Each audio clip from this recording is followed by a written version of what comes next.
My name is Audrey Benjamin, and I'm going to be reading the epilogue from The Ocean at the End of the Lane by Neil Gaiman.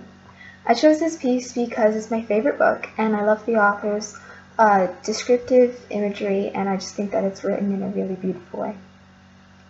I sat on the dilapidated green bench beside the duck pond in the back of the red brick farmhouse, and I thought about my kitten. I only remembered that Ocean had grown into a cat, and that I had adored her for years. I wondered what had happened to her, and then I thought, it doesn't matter what happened, that I can't remember the details any longer. Death happened to her. Death happens to all of us. A door opened in the farmhouse, and I heard feet on the path. Soon the old woman sat down beside me. "I brung you a cup of tea," she said, "and a cheese and tomato sandwich. You've been out here for quite a while. I thought you'd probably fallen in." "I sort of did," I told her, and thank you. It had become dusk without my noticing, while I had been sitting there. I took the tea and sipped it, and looked at the woman more carefully this time. I compared her to my memories of 40 years ago. I said, "You aren't Letty's mother. You're her grandmother, aren't you? You're old Mrs. Hemstock." "That's right," she said, unperturbed. "Eat your sandwich."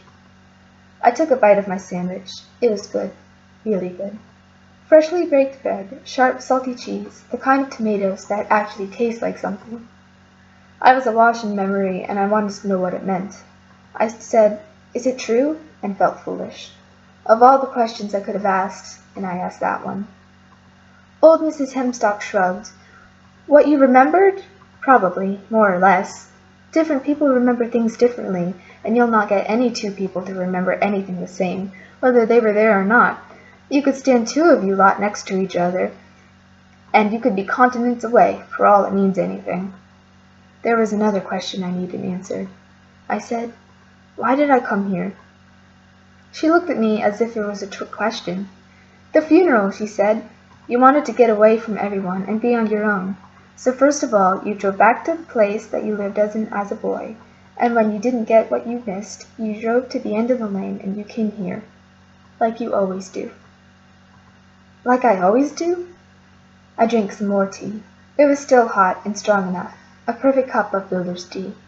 You could stand a spoon straight up in it, my father always said of a cup of tea which he approved. "Like you always do," she repeated. "No," I said, "you're wrong. I mean, I haven't been here since Letty went to Australia, her going away party." And then I said, "Which never happened. You know what I mean." "You come back sometimes," she said. "You were here once when you were 24, I remember. You had 2 young children, and you were so scared. You came here before you left this part of the world. You were, in your 30s then? I fed you a good meal in the kitchen, and you told me about the dreams you had and the art you were making." "I don't remember." She pushed the hair from her eyes. It's easier that way. I sipped my tea and finished the sandwich.